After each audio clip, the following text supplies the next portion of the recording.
Hello, this is Angelia, and you're listening to or watching the podcast, Why You Do What You Do. The podcast that talks about human development and psychology to maybe help you figure out a little bit more about why you do what you do. And we've been talking about conditioned reflexes, and we're going to take up on that again. Animals, and that includes human beings, respond automatically to certain stimuli. Everything stimulates you. You have five senses, so you're always feeling, seeing, hearing, smelling, tasting, so anything is a stimuli. A light shined in your eyes will make you blink, hopefully. For instance, likewise, a tap on the kneecap makes your knee jerk. I'm sure you've been to the doctor and they've tested your reflexes and you've seen that happen. The light and the tap are examples of unconditioned stimuli.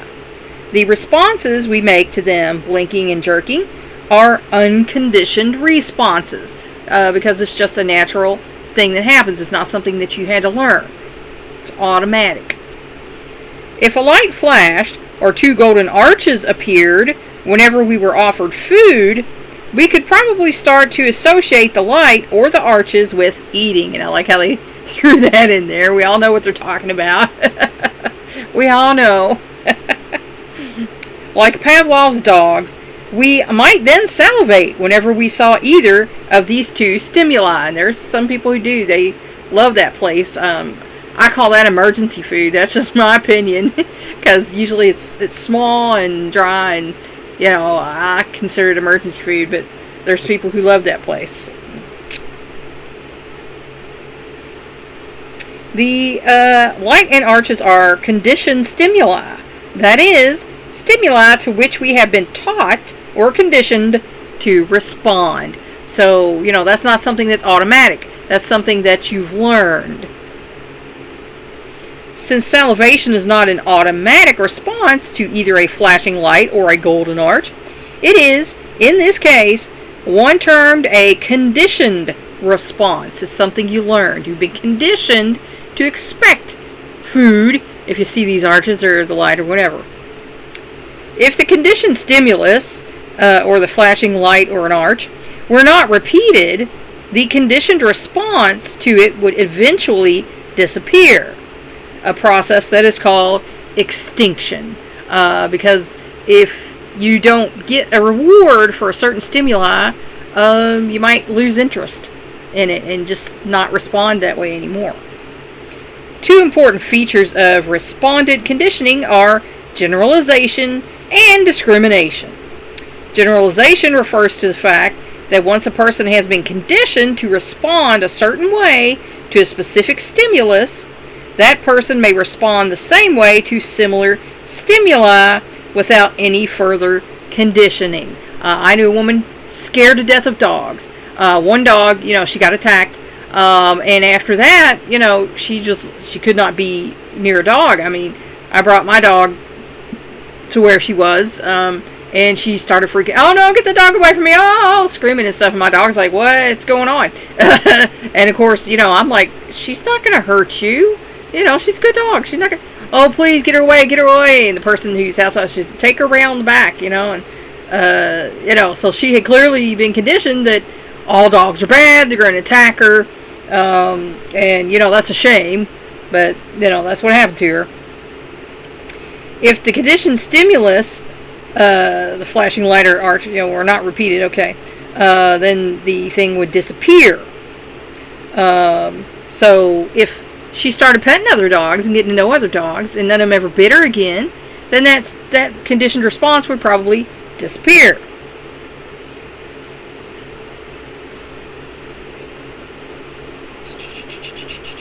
For instance, if a young woman is conditioned to dislike the feel of mink, her response, her dislike, might generalize to any fur, so that she cannot even touch dogs or cats. However, she has the ability to discriminate the original conditioned stimulus or mink from similar things. Now, this happens to people sometimes. If you grow up with a parent who is very critical or abusive or whatever, This is how I believe sometimes sexism comes into play. If mom was like this terrible person, then you think all women are this terrible person. Or if dad was like this terrible person, you might think all men are this terrible person. You've been conditioned by your experience to feel that way. But that is not necessarily true. And it's a conditioned response that you can undo in your own mind.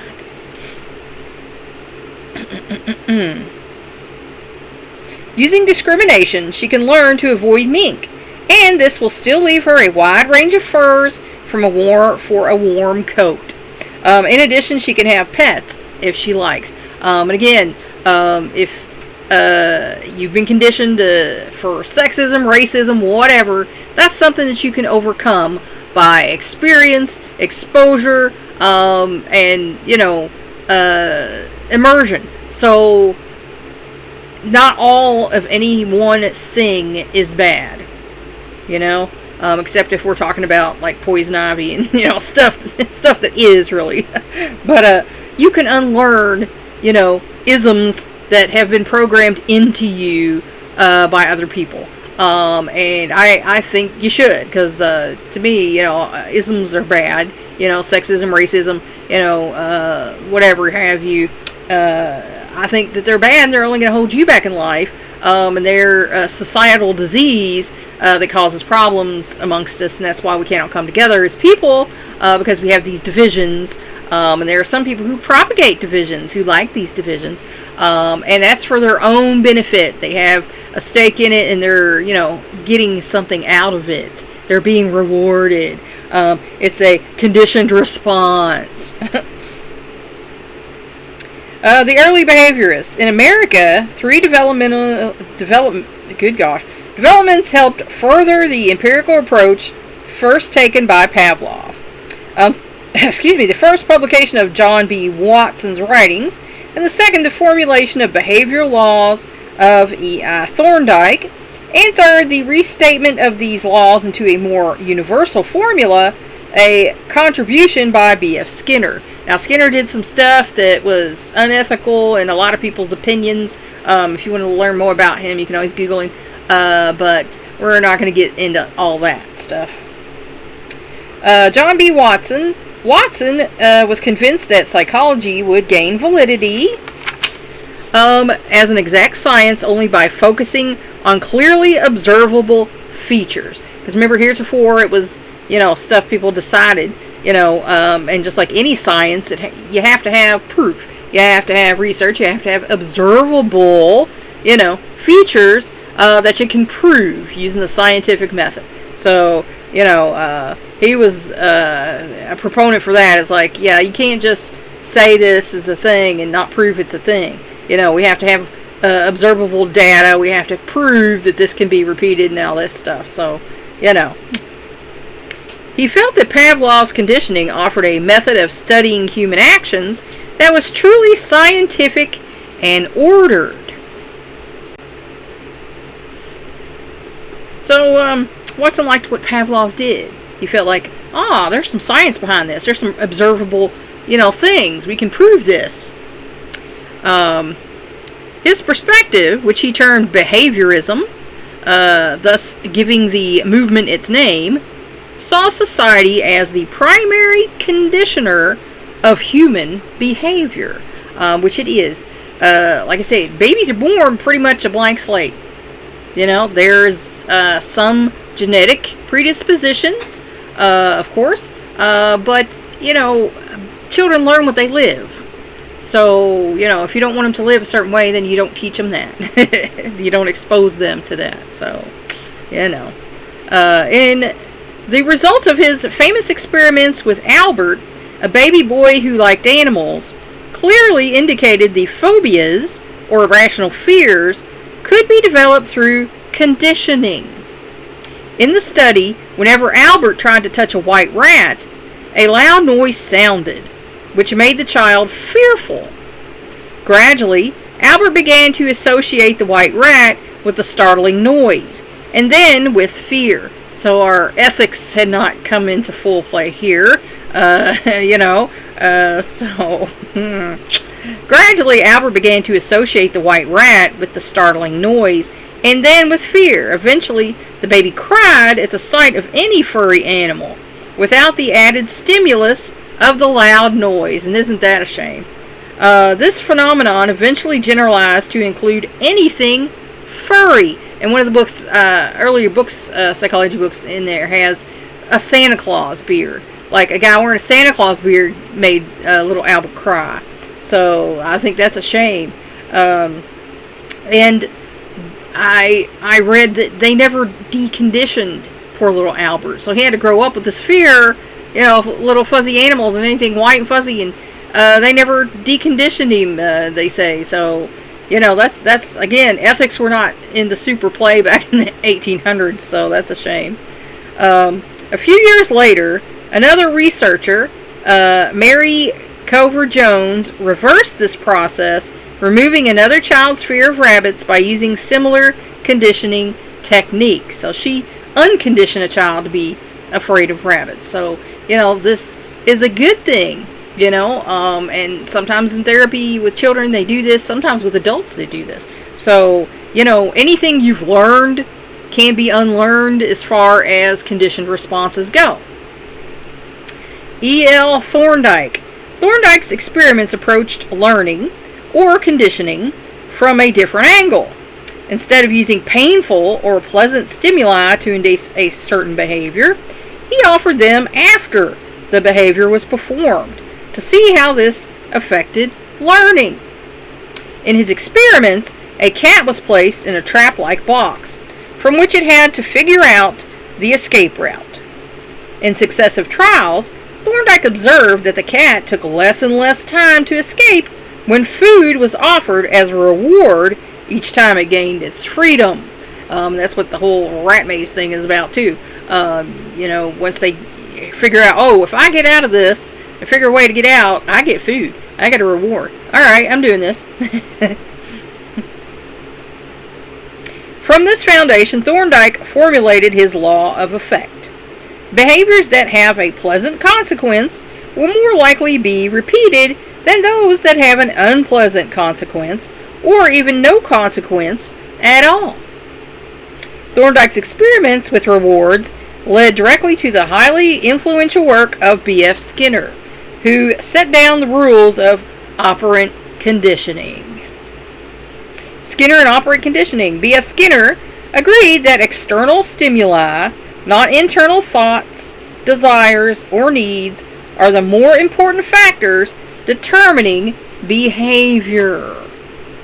But Thorndike's law of effect prompted him to conclude that since external stimuli can be manipulated, human behavior can be manipulated as well. And I think we all know that by now. Reinforcement. Skinner's first move was to restate the law of effect, calling it instead the principle of reinforcement. I guess he felt that sounded more scientific. He insisted that human behavior can be controlled by reinforcement, which strengthens responses. That is, increase the likelihood that a certain response to a given stimulus will occur. Because if you're rewarded, you're more likely to do it again and again. And that's how people go down the wrong track. That's how people do dishonest things, because they get rewarded for doing them. He listed two different types of reinforcers, positive and negative. Both positive and negative reinforcers heighten the chance, of a desired response, such to be repeated, but they work in different ways. So some positive could lead you to do something again, and something negative could lead you to do something again. It just depends on what it is. Positive reinforcers are desirable ends in themselves. They strengthen behavior by occurring after the correct response has been given. For example, a young child given a cookie for putting away her toys is likely to learn that each time she puts away her toys, she will be rewarded. I'm not saying that's something you should do every day, but like I said, in my home, we had a tally board and we had a tally system. You get a tally for doing something good, and then we had a bad column for you get a tally for doing something bad. The more tallies you got, we had stars, and if you got stars, you got a certain amount of allowance. And you could go, excuse me, my nose decided to run.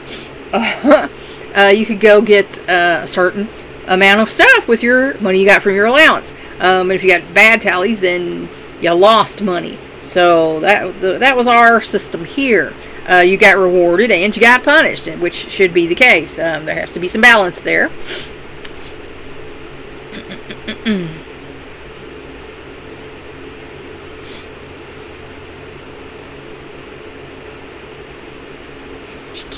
Since she wants cookies, this will encourage her to be neat. A negative reinforcer is generally something unpleasant. A response will occur by avoiding or removing it. If the same child were made to take care of her fussy brother until she cleaned her room, she might hurry to put her toys away in order to get away, from her little brother. Now suppose the same little girl hits the baby brother and was consequently spanked, which is a typical punishment. Now in our house, that's the only time any physical punishment was involved. I didn't believe in that. I don't think spanking, everything in the world is not a spanking offense, and I hate seeing people who do that, because what they're teaching their children is basically that if you're bigger than somebody, you can beat on them, and so then they grow up to be beaters. So, that's a bad thing. What you should do is the punishment should fit the crime, and only when they hit or hurt someone else should they get that little swat on the bottom, and that's all it should be. They learn that if I hurt someone else, I'm gonna get hurt.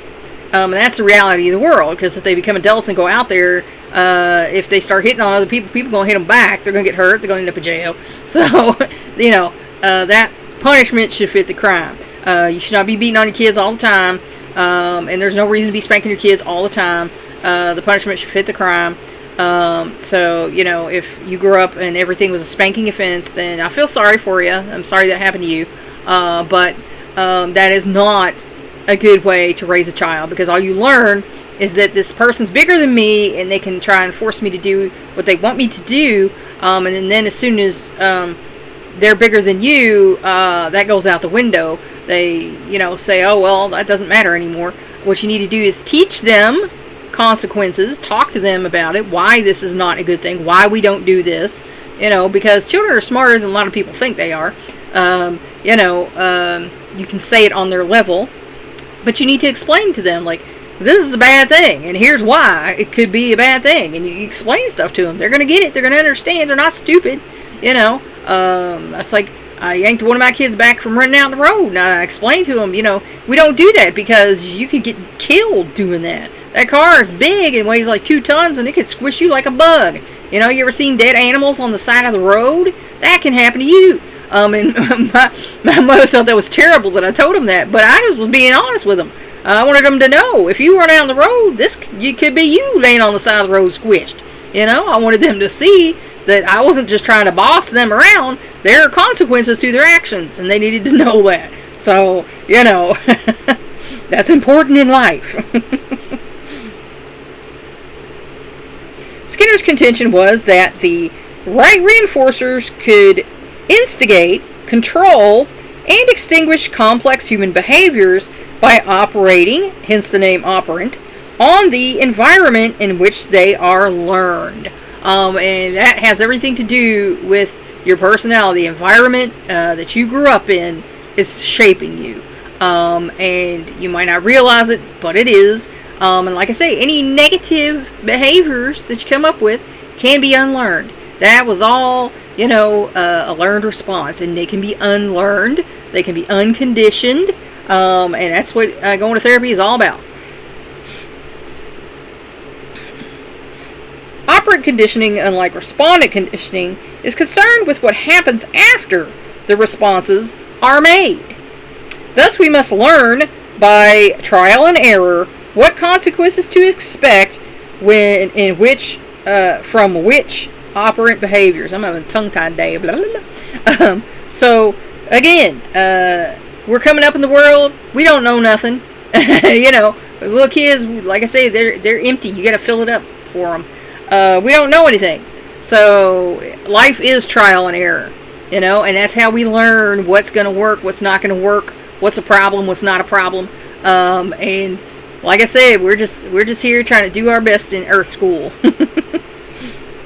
To a certain extent, we all experience operant conditioning. As children, we learn to eat our vegetables in order to get dessert, to be quiet in a movie theater in order to get popcorn or soda. As adults, we learn to be punctual and efficient so that we can keep our jobs and our salaries. In each of these cases, the probable consequence, such as getting popcorn or getting fired, increases the likelihood that our behavior will be appropriate, such as being quiet or being a good employee. Notice that the stimulus is withheld until after we exhibit the correct response.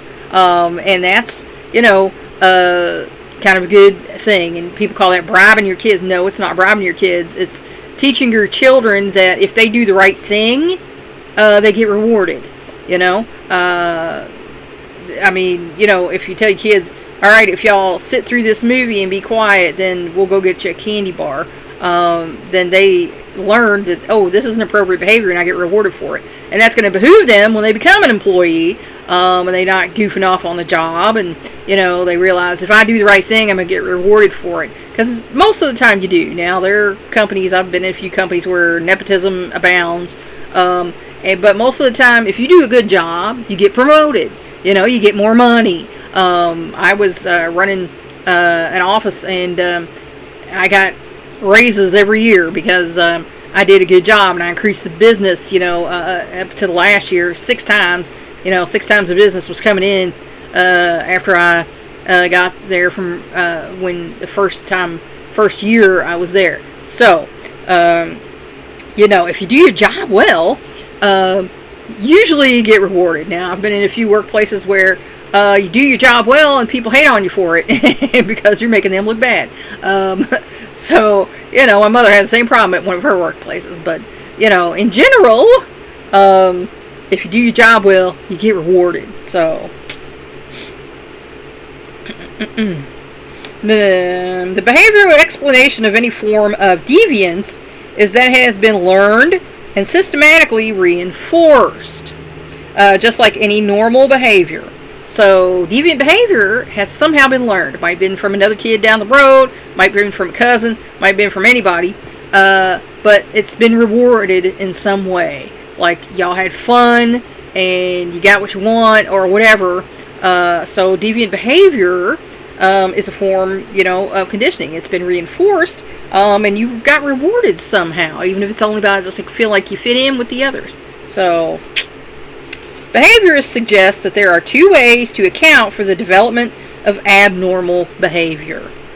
Number 1, there were inadequate opportunities to learn the appropriate behaviors. And that's the problem with, sometimes kids who are basically latchkey kids raising themselves. If an adult's not around to teach them the appropriate behaviors, they're going to learn what they learn on the street. And a lot of those are inappropriate behaviors. So, they were not modeled appropriate behaviors by folks. Number 2, the inappropriate behaviors were deliberately or accidentally taught. Because there are some bad people having kids, and they teach their kids to be bad people. Not a big shock there, but, it's happening a lot more nowadays. This theory is supported by research on children reared from infancy in institutions. Spitz reported on children who had been brought up in orphanages with minimal contact with adults. Because let's face it, in orphanage, you might have several kids to a room. You might have, it depends on which one you're at. You might have 4, you might have 20, kids or more to an area. So, it just depends. As a consequence, these children had learned very few of the behaviors considered normal for children of their age because they weren't taught them. In fact, their actions, especially eating, toileting, talking, relating to others, and other major areas of socialization were more like those of children half their age. And there are a lot of folks out in the world like that nowadays. We have folks who, you see some folks eat and you're just like, oh, because like the food is everywhere and, making a mess. They're not using a napkin. And you're just like, I don't understand what happened to you, but chances are they were not raised with table manners. Toiletry. There are folks who think wiping is an option. I've been behind some people and just the smell of, things makes you wonder how they're getting through life right now. Because clearly hygiene is not high on their list. Talking, there are people who, and I am a product of my environment too. I came up, in a suburban area of a southeastern state, and people spoke a certain way, so I speak this certain way. I can speak perfect English if I so choose, but generally I don't do that because the people that I'm teaching or talking to are more interested in people who sound like them. So, it's a relatable thing. So, that's what I'm used to doing. Relating to other people. There are a lot of people, grown people, who cannot relate to others. They cannot put themselves, when we talk about the narcissistic sociopaths, they cannot put themselves in other people's shoes. They cannot relate to other people. It's all about them and their 3 square feet. So basically these people have not gotten past toddlerhood. Because this is a toddlerhood behavior. These are how toddlers are. But these grown-ups are like this too. They cannot put themselves in other people's shoes. They can't think about other people's feelings or opinions. It's all about them and their 3 feet of space and their life and everything going on with them. So there is no compassion or understanding or, even love for other people, really, because they have not got to that point in their life. It was not modeled for them. They were taught to look out for number one or be selfish because, that's the only thing that's going to behoove you. And that's a shame because then they grow up and be like they are. And people just be not so interested in hanging out with folks who behave like that. You quickly see they can't even, remember anything about me, and so we're not really having a relationship. We're having I'm watching you have a relationship with yourself and non-participating in everything else. So, people don't really get into that mostly, socialization. A lot of people are raised by lone wolf parents who don't socialize, who don't talk with other people and deal with other people. And that's a deficit because then they don't learn how to be around other people. And that's one of the reasons why I allowed my sons to be in sports, because the father was kind of a loner back in the day, and I wanted them to be able to socialize. We took them to the playground so they could get along with other kids and, see that other people are other people and they're not to be feared or stayed away from or whatever. They're just part of your life, and you have to learn in life which people are worth your time and which people are not worth your time. Anybody who is showing you that they care about you, is showing you love and respect and, thoughtfulness, consideration, inclusion. Those are the people who you want in your life. The other people who are being hateful or ignorant or mean to you, saying snippy things to you or whatever, they're not the people you need in your life because they're not trying to build you up. They're trying to tear you down. The good people in your life are going to be building you up. They're trying to build you up, The bad people are going to try to tear you down. So, that's an easy way of telling who's got your best interests at heart and who does not. Because if they do, they're going to try to have a relationship with you. They're going to have dialogue, communication, things like that. And the people who are not interested in doing that, don't waste your time on them. Just walk away. When you realize this is how this is, just as the song goes, just walk away. You'll be better off and happier. And immaturity. These kids were immature, and that is a problem with some adults today. They never taught how to be a mature person and to think as a mature person. So they're all immature, and there was a thing with some woman the other day. She was saying something on Facebook, and I was like, oh man, how immature is that? How immature is that? I mean, you sound like you're in middle school, but there are some people who don't get past that. Being a mature adult is a responsibility that you should take in yourself, because if you're selfish and it's all about you and you want and take, eventually people are just going to be like, I don't want to deal with you because all you're doing is taking. There's no give and take in a relationship. There's supposed to give and take, and you have a relationship. And if all you're doing is being an immature, spoiled little child, and you're just taking, and not giving anything back, then you're probably not going to have healthy relationships, and people are going to walk away because they're going to just get sick of your stuff. That's just a fact. I'm sorry if I'm the first person to tell you that. But that's where I'm going to leave you for today. I hope that helped you figure out maybe a little bit more about why you do what you do. Please like and share this educational program so we can spread it around the world. And that's what this is, an educational program. It's not designed to diagnose or treat any mental illness. If anything I said triggered you or you think is a problem in your life, then by all means go talk to your mental health professional. If you want to help me out, subscribe to my YouTube channel. If you want to help me out even more, go to my Patreon page and become a patron. The links to that are in the posts. And thanks for watching or listening. That's all for now. Until next time.